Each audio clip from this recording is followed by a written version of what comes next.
વિદેશની ધરતી ઉપર જતા કોંગ્રેસ પક્ષના અને વિદેશની ધરતી ઉપર જાય ક્યારે આવે, કોને મળે, શું કરે, ક્યારે કોઈને ખબર ના પડતી.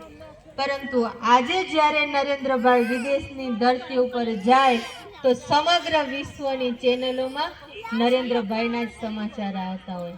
નરેન્દ્રભાઈ કયા દેશમાં ગયા, શું કર્યું, એ બધા જ પ્રેસ મીડિયાના માધ્યમથી આપણને બધાને ખબર પડે કે આજે નરેન્દ્રભાઈ વિદેશની ધરતી ઉપર છે. જે અમેરિકા એક સમયે નરેન્દ્રભાઈને વિઝા આપવા માટે પણ તૈયાર નહોતું, અને આજે નરેન્દ્રભાઈ જ્યારે વિદેશની ધરતી ઉપર જાય ત્યારે લાલ જાજમ પાથરી અને નરેન્દ્રભાઈ મોદી સાહેબની ત્યાંના રાષ્ટ્ર પ્રમુખ રાહ જોતા હોય તો આજ બતાવે છે કે આપણે વિશ્વગુરુ તરફ જઈ રહ્યા છે.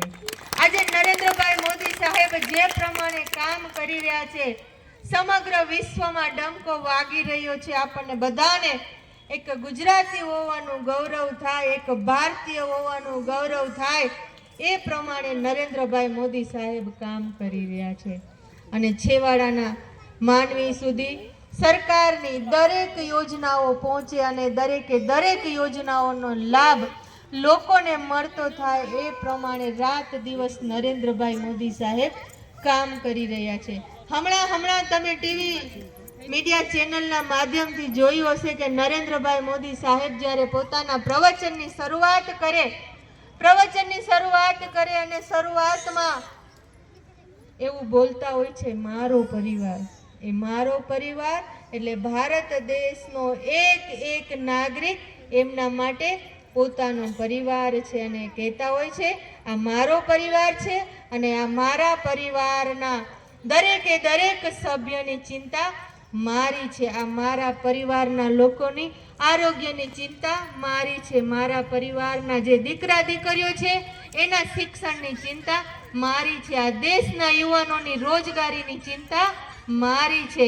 આમ અનેક પ્રકારે નરેન્દ્રભાઈને તમે સાંભળ્યા હશે. એમની વાતમાં મારો પરિવાર એટલે આ દેશની દરેક પ્રજા એક નાગરિક એમના માટે પોતાનો પરિવાર છે અને પોતાના પરિવાર માટે થઈને રાત દિવસ મહેનત કરી રહ્યા છે.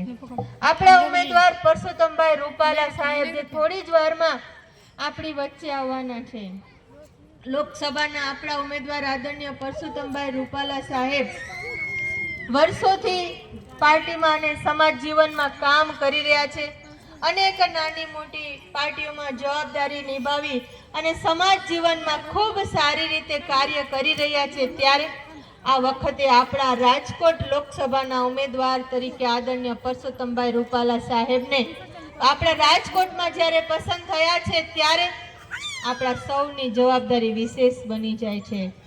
આ વખતે આપણા પ્રદેશના અધ્યક્ષ આદરણીય CR પાટીલ સાહેબે કહ્યું છે કે આપણે લોકસભાની દરેક સીટ 5 લાખ કરતા પણ વધારે લીડથી જીતવી છે, અને 5 લાખ કરતા પણ વધારે લીડથી જીતવું હોય તો અહીંયા બેઠેલા દરેક વ્યક્તિએ સંકલ્પ લેવો પડે અને એ સંકલ્પ પ્રમાણે પોતાના બૂથમાં કામ કરવું પડે અને પોતાની જે જવાબદારી છે, પોતાના ઘરના જેટલા પણ સભ્યો છે બધાએ સાથે મળી કમળનું નિશાન જોઈ બટન દબાવી અને આપણા ઉમેદવારને જંગી લીડથી જીતાડી અને અહીંથી એક કમળ પરસોત્તમભાઈ રૂપી આપણે દિલ્હી મોકલવાનું છે. અને દિલ્હી મોકલવાનું છે ત્યારે બધાએ સાથે મળી અને પ્રયત્ન કરવો પડશે.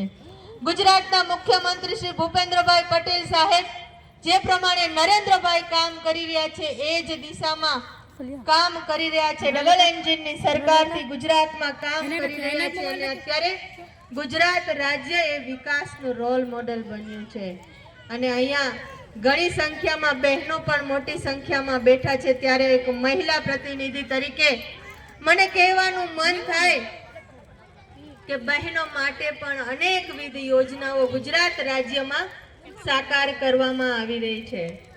આજે સ્થાનિક સ્વરાજ્યમાં ગુજરાતમાં 50% મહિલા હિસ્સેદારી આપવાનું જો કોઈ એક કામ કર્યું હોય ને તો ભારતીય જનતા પાર્ટીની સરકારે કર્યું છે. આદરણીય નરેન્દ્રભાઈ મોદી સાહેબે કર્યું છે અને એ જ પ્રમાણે હમણાં સંસદમાં નારી વંદના બિલ પસાર કરવામાં આવ્યું. આ બિલ એટલે એવું બિલ કે વિધાનસભામાં અને લોકસભામાં